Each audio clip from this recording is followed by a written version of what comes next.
even more evidence why you should retire now. And when I say retire, I mean quit your crappy old job. I'm not sitting there saying you should take Social Security. I'm not saying you shouldn't get a different job that is less stressful. I'm saying quit your crappy old job. All right, so this is going to be I'm telling you, man, you're coming to this channel because you want the inside scoop on what no one else is talking about. And as such, I get it. I'll never be a million subscribers or millions of views and all that. That's fine, man.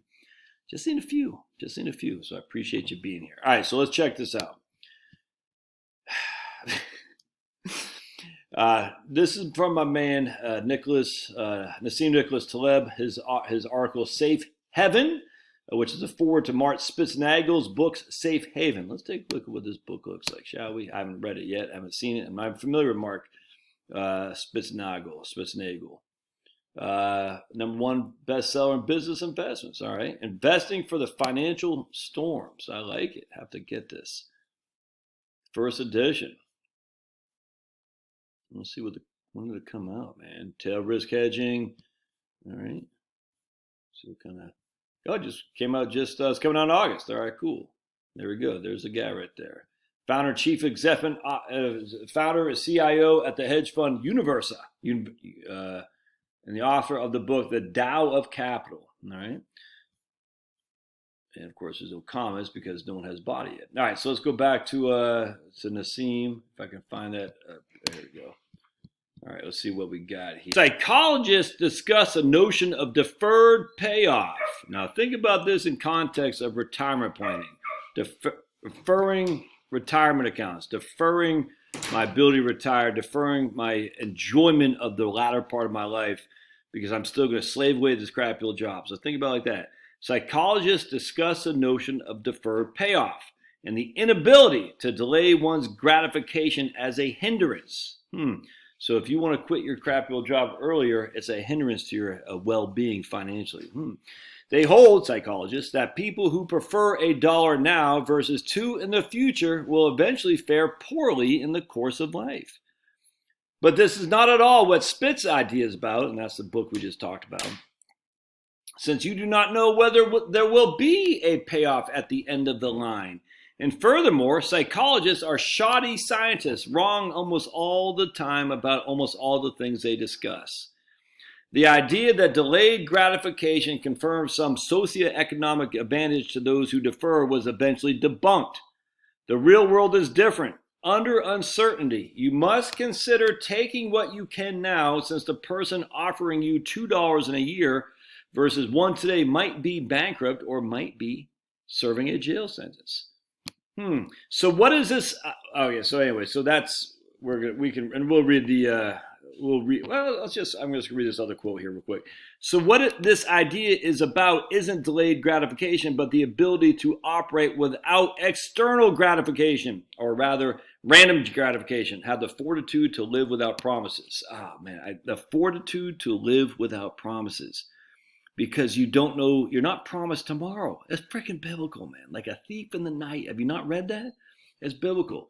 You don't know if tomorrow comes. Hold on just a second. Put this in the context of the article I read yesterday about more affluent people retiring, cashing out early because they're like, I got this money now.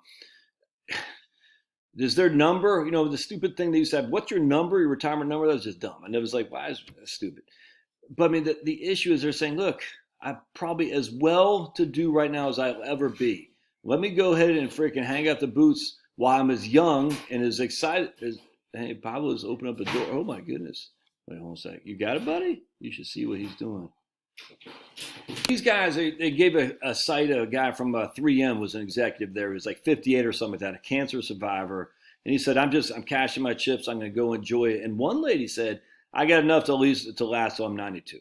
I thought that's such a great way to look at it. She's like, look, man, I know I got this freaking, a portfolio of dollars, a house, and all. I got this asset.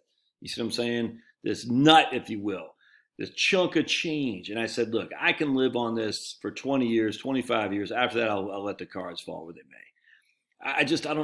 Such a great way to look at it. But Josh, man, I get it. But Josh, if I delay taking this dollar today, I could have $2 in the future. If the future arrives, man. And so I'm sitting there, I'm thinking, okay, so if you've made, let's take a look what the S&P 500 has just done in the last 12 years. Hold on a second. You started with $100,000 in the S&P 500. You put $5,500 a year in. I'm just using that for example. We'll say it's a Roth. I don't care. It could be anything, tax deferred. I don't care. So we're just starting with $100,000. We put $5,500 a year in. That puppy is worth $622,000 today. $622,000. 5% off 622 is $30,000 a year. You probably got $2,500 a month in Social Security. That's another $30,000 a year. We'll say your wife's got half yours. That's $1,250. That's another $15,000 a year. That's $75,000 a year. You know what the median income is in the United States? It's $64,000. The median household income $64,000.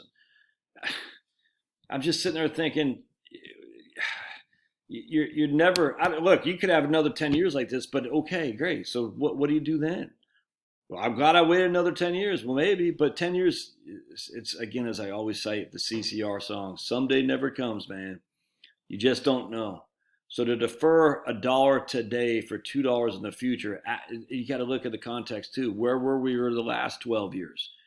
All right. Well, that dollar today was based on an insane amount of growth over the last 12 years, which is most likely A, not going to happen again, and B, there's a significant chance that that dollar today is going to be worth 75 cents in next year. I hope that makes sense. You don't delay your gratification simply because academics or simply because that's what you've always done.